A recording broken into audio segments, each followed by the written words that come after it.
तत्वों का वर्गीकरण, इसका वर्गीकरण अब क्वेश्चन हो सकता है ना कि आवर्त सारणी का वर्गीकरण क्यों किया गया।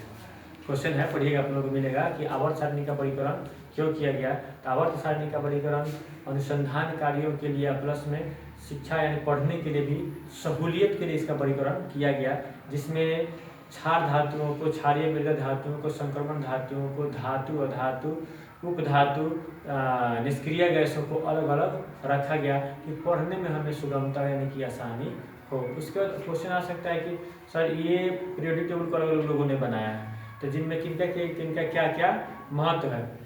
ठीक है, तो उन महत्वों के बारे में जानेंगे। सबसे पहले किसने इसका नियम लाया, यानी कि तत्वों की आवर्ती का वर्गीकरण सबसे पहले डोबरेनर जो है, डोबरेनर का त्रिक नियम आता है जो 1817 में आता है। आने के बाद ये बताता है कि प्रत्येक समूह, एक समूह बनाया है, 3-3 तत्वों के समूह है, तो 3-3 तत्वों का जो समूह है तो उसमें बताते हैं कि प्रथम तत्व और अंतिम तत्व, यानी कि 3, मान लीजिए कि 1 है, 2 है, 3 है, तो कहता है कि प्रथम तत्व और तीसरे तत्व के अणुभारों को क्या करते हैं, जोड़ते हैं, जोड़ने के बाद दूसरे क्या करते हैं, भाग देते हैं, तो इसका क्या होता है, मध्य वाले भाग का क्या निकल जाता है, परमाणु भार निकल जाता है। तो वो बताते हैं कि प्रथम वाला तत्व का परमाणु भार और अंतिम समूह जो अंतिम तीसरा नंबर है उसके परमाणु भार को हम जोड़ेंगे, जोड़ने के बाद 2 से भाग देंगे, तो दूसरे नंबर यानी कि उस समूह का जो मध्य वाला भाग है उस तत्व का क्या निकल जाएगा, उस तत्व का परमाणु भार निकल जाएगा। मैं कई बार आपको भी बताया हूँ कि इसमें जो वर्गीकरण हुआ है आवर्ती वर्गीकरण, उसमें तत्वों को उनके परमाणु भार के आधार पर रखा गया, ये नहीं कि परमाणु संख्या के आधार पर। संख्या के आधार पर नहीं रखे, संख्या तो दे देगा 1 से लेकर 10 तक, 100 तक, 118 तक, लेकिन उसमें जो सबसे हल्का है उसको पहले रखा गया है। एक चीज और भी है कि अभी तक हाइड्रोजन का स्थान क्लियर नहीं हो पाया कि हाइड्रोजन को किस स्थान पर रखा जाए, लेकिन वो परमाणु भार उसका क्या है, सबसे कम है, सबसे हल्का है, इसलिए उसे पहले नंबर पर रखा गया। सबसे पहले हम लोग आएंगे डोबरेनर का त्रिक नियम के पास। तो यह नियम बताता है, क्या कहता है, कहता है कि प्रत्येक समूह के मध्य वाले तत्वों का या मध्य वाले भाग का परमाणु भार ज्ञात करने के लिए प्रथम तत्व और अंतिम तत्व के क्या किया जाता है, परमाणु भार को जोड़ते हैं, जोड़ने के बाद 2 से भाग देते हैं। जैसे हमारे सपोज एग्जाम्पल के लिए इसी दोनों को लीजिए ना, 1 + 3 अब बाई में 2 कर दीजिएगा, तो 1 + 3 बाई में 2 कीजिएगा तो 3 और 1 कितना होता है, 4, अब बाई में 2 हो जाएगा, जब इसे डिवाइड कीजिए तो कितना आएगा, 2 आ जाएगा, नहीं आ जा रहा है। सेम कंडीशन हम लोग चलेंगे सर किसके पास, इसमें बहुत सारे नाम दिए हुए हैं, कैल्शियम है, स्ट्रोंशियम है, उसके बाद सर दे रहा है इसमें बेरियम है। तो सबसे पहले हम लोग कैल्शियम पर निकालेंगे, आप इसके स्क्रीनशॉट ले लीजिएगा। देखिए अब यहाँ पे इसका एग्जांपल उसने बताया कि जैसे कि कैल्शियम हो गया, स्ट्रोंशियम हो गया और बेरियम हो गया, ये 3 तत्व हैं। तो तीनों में क्या कहता है कि तीनों में से जो प्रथम वाला तत्व है उसका अणुभार 40, यानी कि प्रथम अणुभार और अंतिम अणुभार को क्या करते हैं, जोड़ देते हैं, और उसमें किससे भाग दे देना है, 2 से भाग दे देंगे। जब जोड़िएगा आपका टोटल कितना हो जाएगा, 177, यानी कि 177/2। अब इसे सर क्या करना है, अब इसे डिवाइड कर दीजिएगा। जब इसे डिवाइड कीजिएगा तो आपका क्या आ जाएगा, पॉइंट आपके सामने आ जाएगा 88 पॉइंट कितना हो जाएगा, 5 हो जाएगा, कितना हो जाएगा, 5 अप्रोक्सीमेट। इसको क्या कहेंगे, लगभग, यहाँ पे चाहिएगा तो इसे इसको बना सकते हैं, अप्रोक्सीमेट हो गया, तो लगभग कितना 88 आ रहा है, कितना आ रहा है 88, यानी कि काम जब किए इस दोनों के परमाणु भारों को जोड़ा गया, जोड़ने के बाद 2 से क्या किया, भाग दिया जाता है, तो इतना हमारा पॉइंट आता है। ये क्या हुआ, स्ट्रोंशियम का होगा। इसी प्रकार से और एक है इसमें दिए हुए है, सोडियम है, लिथियम है और पोटेशियम है।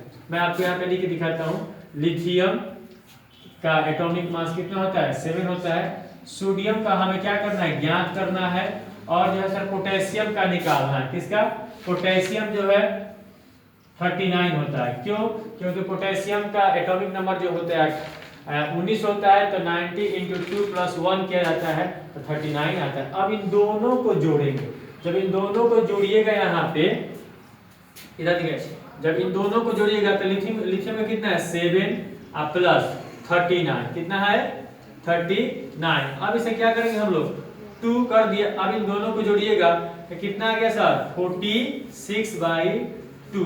अब इसे कट किया जाएगा तो कितना जाएगा, 23। लेकिन ये क्या करता है, यह जो है यह केवल कुछ ही तत्वों पर यह नियम लागू होता है, और इसके बाद जो इससे अत्यधिक भार वाले अणुभार वाले जो तत्व है उन पर ये नियम नहीं लगता, यह गलत हो जाता है। इसके स्क्रीनशॉट ले लेंगे। नियम, यह जो नियम है न्यूटन का अष्टक नियम यानी कि डोबेरेनर का त्रिक नियम। उसके बाद आता है AEDV चेनकोराइटिस, जिसके बारे में मैंने नहीं बताया, तो उतना इसको डिफाइन से पढ़ना भी नहीं है, मतलब लिखवाना है तो लिखवा देंगे हम लोग।